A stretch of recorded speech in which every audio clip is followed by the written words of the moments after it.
Datuk Seri Ismail Sabri pernah memegang jawatan sebagai Menteri Belia dan Sukan pada Mac 2008 hingga April 2009 sebelum beralih kepada tugas sebagai Menteri Perdagangan Dalam Negeri dan Hal Ehwal Pengguna pada April 2009. Pada Mei 2013 hingga Julai 2015, beliau dilantik menjadi Menteri Pertanian dan Industri Asas Tani sebelum berlakunya rombakan kabinet yang menyaksikan beliau kemudiannya memegang tugas sebagai Menteri Kemajuan Luar Bandar dan Wilayah.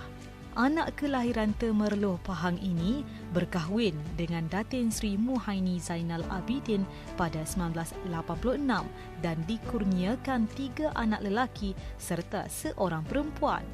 Beliau mula bergiat aktif dalam politik pada 1987 sebagai ahli jawatan kuasa UMNO bahagian Temerloh sebelum dilantik Ketua Penerangan Bahagian setahun kemudian sebelum dipilih sebagai Ketua Pergerakan Pemuda UMNO Temerloh pada 1993.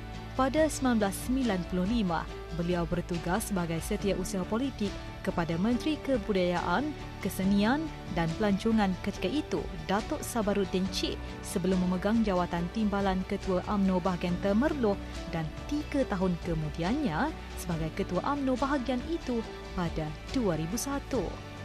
Pada Mac 2004, beliau bertanding pada pilihan raya umum ke-11 untuk kerusi Parlimen Berea dan menewaskan Abdul Wahab Ismail dari PAS, manakala PRU ke-12 pada Mac 2008, beliau menewaskan Mazlan Aliman juga dari PAS.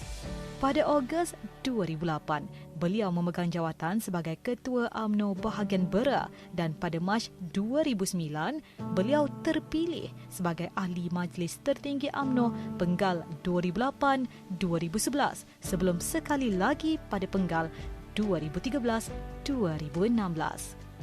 Pada PRU ke-13 pada Mei 2013 dan PRU ke-14 pada Mei 2018 pula menyaksikan beliau terus mempertahankan kerusi Parlimen Berea dalam pertandingan 3 penjuru apabila menewaskan Zakaria Abdul Hamid dari PKR dan calon bebas dalam kedua-dua pilihan raya itu.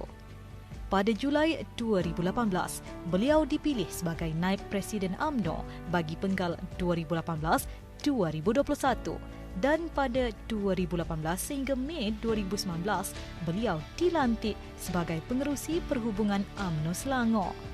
Pada Mac 2018 pula, beliau dipilih sebagai Ketua Pembangkang di Dewan Rakyat selepas kekalahan Barisan Nasional pada PRU ke-14 dan kini beliau menjawat kerusi Naib Presiden UMNO bagi Penggal 2018-2021.